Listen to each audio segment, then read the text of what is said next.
Hi guys, Arthur here from Homeowner DIY. In this video, I'm going to be doing the step flashing portion on my roof job. Now, I've already removed the shingles and sheeted with plywood. I've left the original mill finish flashing in because it's already in behind and there's no point in removing it. Well, with that in mind, we'll look at our setup. Alright, so this is the step flashing that is run down the wall. So we have a nail up here, so this is probably roughly 3 inches high.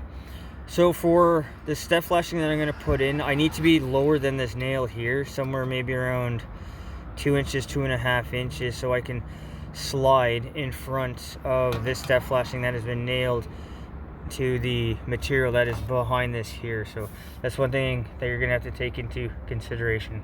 Alright, this is the materials list for this job. So I have a kick-out flashing. They come in right and left. Step flashing, so this is, I believe, 4 inches out and then 3 inches high. And then 1.25 inch roofing nails. Guys, this is the materials list for this job. So what we'll do now is the tools list. It is the tools list for this job. So I have a 10-foot ladder. I have a 10-foot ladder in the back. Air compressor, 3/8 by 50-foot air hose. Nailer for safety equipment, earplugs. You can use safety glasses if you want. I'm not going to. Extension cord, my cordless kit. I'll either need a grinder or a Sawzall. It just depends on how this goes. We'll see what happens. And then I have my pouch. So hammer, flathead screwdriver, nail bar. We'll see if I need anything else. But guys, this is the tools list for this job. So let's install this step flashing. Alright, the very first flashing I'm going to do is the top step flashing. So you can see how it goes in behind here, and it goes all the way up to the top here. So this flashing is behind this and this here.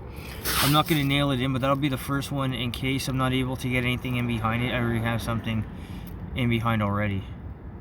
This is our kick-out flashing. So the nails are something like 3 inches that are holding on the old step flashing. So to the top, it's roughly 2 inches to the top here. So what I'm going to do is I'm going to cut this across, and then I'm going to slide it into the very bottom, and I'm hoping I'm going to miss all the nails that are holding the old step flashing in place. Alright, we have our starter here. So I've seen this done both ways. Starter, step flashing shingle, or step flashing starter shingle.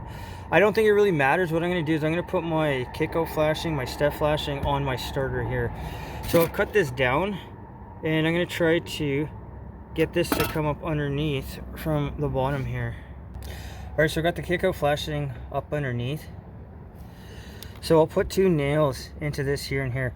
Now, depending on how big your side is, because there's not that much space between the end of this, the kick-out flashing and the gutter, you may want to cut this back. But this is a very small space, so what I'm going to do is I'll go ahead and nail this in place. Alright, so I put 2 nails in, so keep them up high and then far away. So now the shingle will go in, and then the next step flashing will go on top of the shingle. Alright, so the kick-out flashing ends here, and then the next piece of step flashing would be right here, which means we have a gap between the two. So what I'm going to do is I'm going to put a small piece of step flashing. I'll cut this down before I nail this shingle in.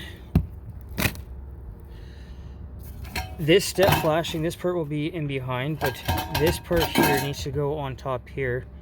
So any water that hits this will run onto this here. Now the reason I can't push this up anymore is because the kick-out portion is too high, so I can't take this up any further. So I can't slide my piece of step flashing up because this nail is here, so I need to pull this out, and then I'll be able to slide it up and down. I don't think there's anything else down low. Alright, so I slid this step flashing on top of my kick out. So there are our nails, so we have plenty of coverage.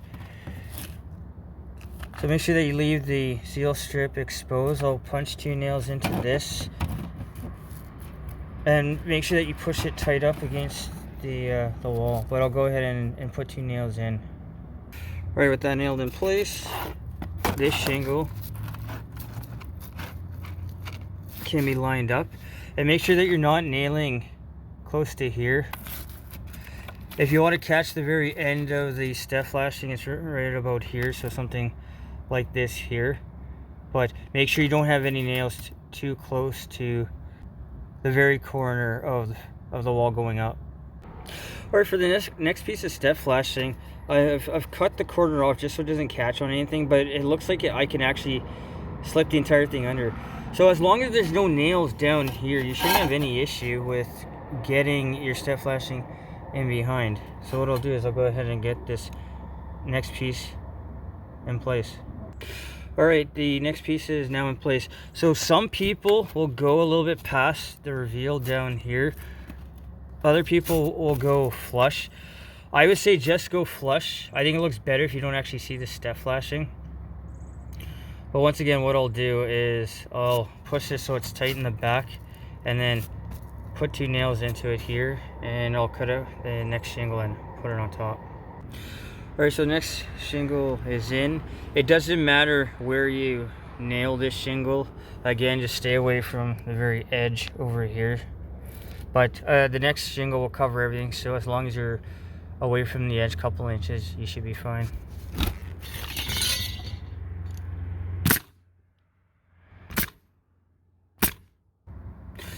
So I went ahead and I slid a couple more in place, and what I'll do is, now that this one's in place, I'll nail it here and here, put the next shingle on, I'll slide this one down, slide the next one down. I think I need another 2, but what I'll do is I'll probably put in my next 2 pieces underneath this one, slide them up this way, and then once the shingles are in place, the rows are set, I'll slide this back down. But I'll go ahead and then nail this one into place.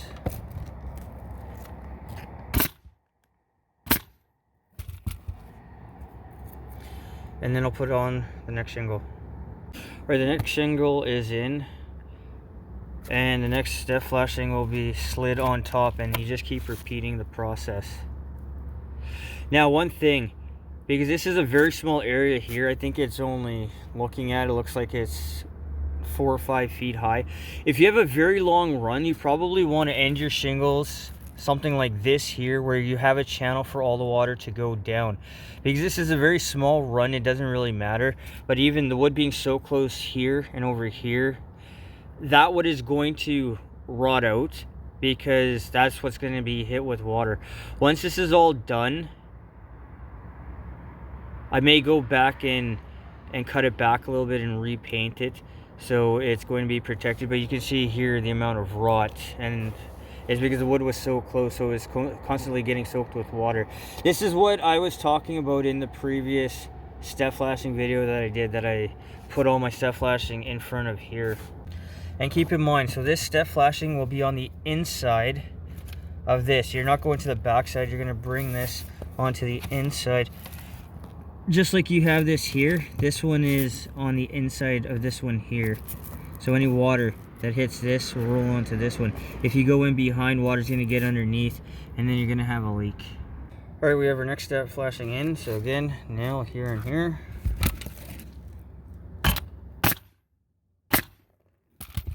And then put the shingle on.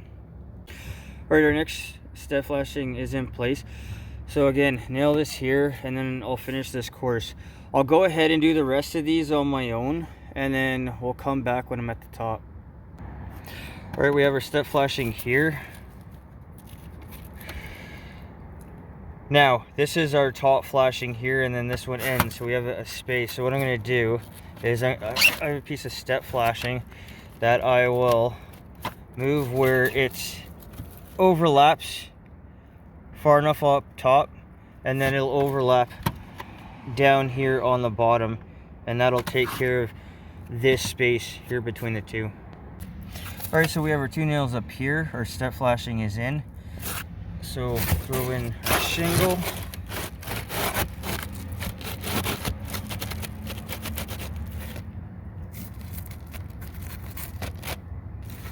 Just like that. And now our next shingle will go under this. And then the next one will go on top of it. But this is all done now. A couple nails need to be put back in. This one actually smoother than I thought it would have, so I'm happy with this. Otherwise, what we'll do now is an over this job. Alright, so that concludes this job. This job actually went smoother than I was expecting, but everything worked out well. I put my kickout flashing at the bottom. It's a relatively small space, so I don't really expect anything to jump over the gutter, but if I need to, I will go back in and cut it down to make sure everything flows into the gutter and not run off the side. The time on this job. The time was about an hour and a half. I didn't run into any issues. I pulled out the nails that I needed to.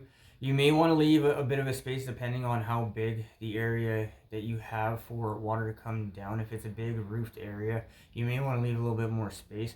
But otherwise, everything went relatively smoothly on this job. The cost of this job. The material was about $60. So step flashing itself is relatively cheap. The kickout flashing was more expensive. But if you're unsure, just add extra flashing and make sure that you have enough overlap so you don't run into any issues with water flowing back up underneath your flashing. Guys, I hope you enjoyed the video. I hope you learned something. I hope something here is going to help you to understand better the way step flashing works. Guys, till next time, please hit the like button, subscribe, and I'll see you on the next portion of this job.